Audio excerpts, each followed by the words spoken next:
I'm John Lentz, City and State's Managing Editor, and this is Last Look. I'm joined today by State Senator Daniel Squadron, who's also running for New York City Public Advocate. Thanks for joining us today. Thanks for having me. So first I want to ask you, why are you running for Public Advocate? I really believe that this job has the potential to play a vital role in the city. And I know there are those who disagree with that, but if you look at our city, the government is more like a large state or even a small nation than a local municipality. That provides some strengths, but also some real challenges. There are huge communities, individuals, issues that just don't have a proportional voice in the political system. In New York City today, we have 4,000 people, mostly mentally ill, in adult homes who are going to be changing their living situations, are eligible to 8,000 day laborers, mostly undocumented immigrant workers, 12,000 foster kids, 14,000 people in city jails, 51,000 people went to bed homeless last night, 21,000 of them kids. There are nearly 500,000 people in public housing. I don't think anyone would argue that any of these communities have a sufficient voice in the political process. Certainly they don't have high-powered lobbyists, city hall on speed dial, organized constituencies fighting on their behalf. At its best, the public advocate takes on these communities that are otherwise overlooked, the orphans of the system. It takes on a bureaucracy that for New Yorkers across the city too often feels unresponsive or inaccessible, and figures out how to really get results. Now, one thing that's been talked about with the Public Advocate's Office, it is underfunded, that's a problem that the current incumbent, Bill de Blasio, has had to deal with. How would you deal with that issue, not having enough money to do some of these things you want to do? Look, you have to take the office you get. It's an office with about 30 people with not a huge budget. And so you need to figure out how to make that office essential for those in need within your resources. I put out a detailed plan for the Public Advocate's Office that talks about doing exactly that. We would have 4 offices within the office: the Office of the Advocate for the Most Vulnerable, the Children's Advocate, the Accountability Advocate, and the Housing Advocate. Within each, in our detailed plan at squadron4newyork.com, you can see ways of really making a difference in people's lives, whether it's people in city jails who live in one of the less progressive systems in the country, or foster kids who are in a family court in a foster system that too often moves too slowly and doesn't serve them, or the way that the city government and bureaucracy considers how well it's serving people's needs, not just meeting its own goals. Or housing, which is such a big issue, where organizing and really having a citywide voice for affordability and quality is an ongoing challenge. Now, what would you say makes you qualified for this position? Well, look, if you look at my background, both the way I was originally elected. I ran in a Democratic primary against a 30-year incumbent to really take on the system, and I was elected by knocking on nearly 7,700 doors. From the beginning, I said I wouldn't take any corporate or political action committee contributions, and so I've been an independent voice, whether writing and passing ethics reform legislation or fighting for campaign finance reform. I've also figured out how to get results, even in challenging situations. When this administration was trying to charge rent to families in homeless shelter, just terrible policy. I was able to work with the leading homeless advocates, Coalition for the Homeless, Legal Aid Society. We were able to end that policy. When people in my district started complaining that the F train, which runs from Brooklyn through Manhattan, was getting worse, we didn't just complain about it.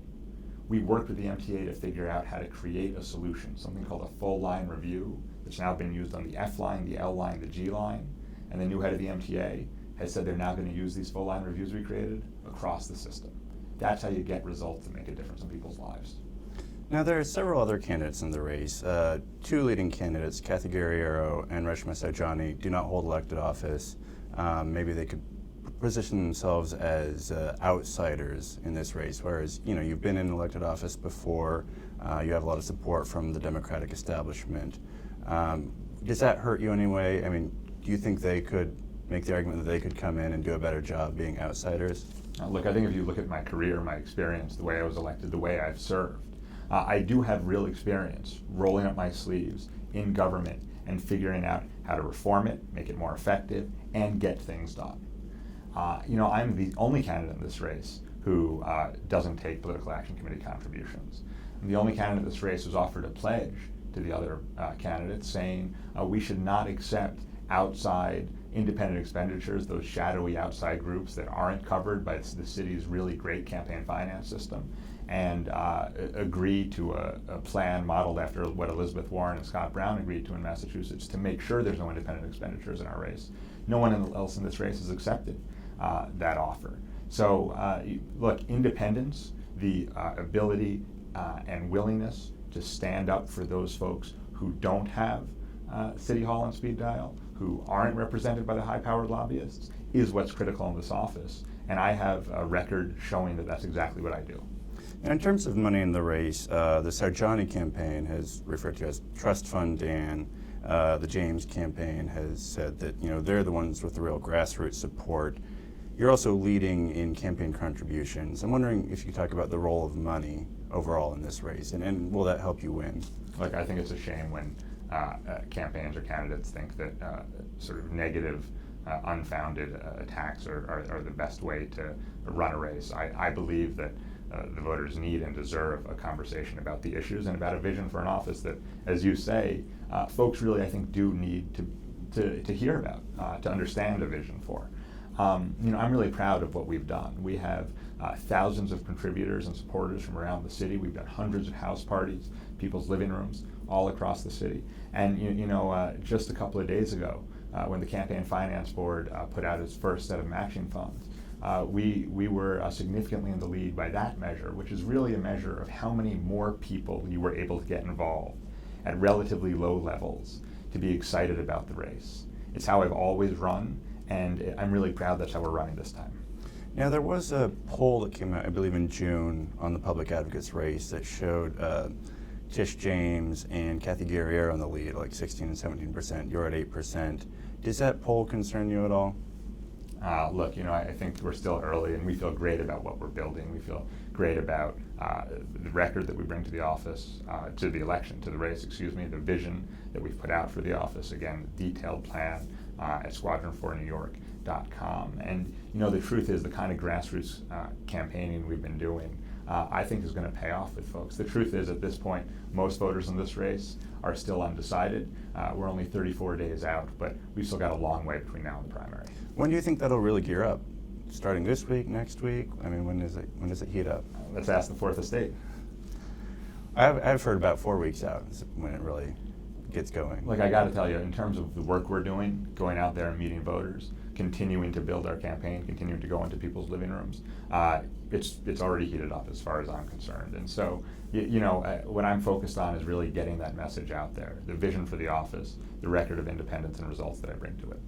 One issue I wanted to ask you about is public housing. That's been in the news for quite some time, but there have been issues at NYCHA with mold, with backlog of repairs. Is there anything the public advocate could do to address that problem? Oh, absolutely. I've represented more than 40,000 public housing residents in my district in the state Senate. And I, in fact, worked with my constituents to build a citywide organizing campaign called the Sound Housing Campaign around standing up for better public housing. I was really proud to write the bill that gets $75 million a year for public housing from the federal government after the state and city disinvested and it was heading into bankruptcy. The public advocate has a real role for the nearly 500,000 New Yorkers who live in public housing in a couple ways. One is the way the system's structured now, local tenant associations have real trouble organizing on a citywide basis, coming together. One of the things the public advocate is particularly well suited to do is to stand with different local communities and really push issues as citywide. Make clear that these are not just local concerns or local challenges. When you talk about mold, when you talk about delays and turning the cooking gas back on, which we've had a real effectiveness in changing, when you talk about the absolutely shameful backlog in repairs, there's something else too. Since the Giuliani administration, Public Housing Authority has had to pay more than $70 million a year to the NYPD for its policing. It's the only situation like that anywhere in the city. It's deeply unacceptable, and we have to organize to change that. Public advocates in a good position to do it. Another NYPD issue is stop and frisk. The city council passed some legislation on that. It's up in the air right now whether there will be an override. One element would create an inspector general. What is your position on stop and frisk? I'm proud to sponsor the bill that would change the marijuana laws and the inequitable way that they're treated. Right now, a small amount of marijuana in your pocket, not a crime. You take it out, it's a misdemeanor. You are 9 to 10 times more likely to get a criminal record in Manhattan or Brooklyn if you're black or Latino for carrying a small amount of marijuana than if you're white. That is absolutely, absolutely unjust. And it's not the entire problem, but it's just one part of the unjust, problematic way that stop and frisk is practiced and the desperate need for reform. Senator Daniel Squadron, thanks for joining us today. Thanks for having me, John. That's it for Last Look. To check out other Last Look videos, go to our website, cityandstateny.com.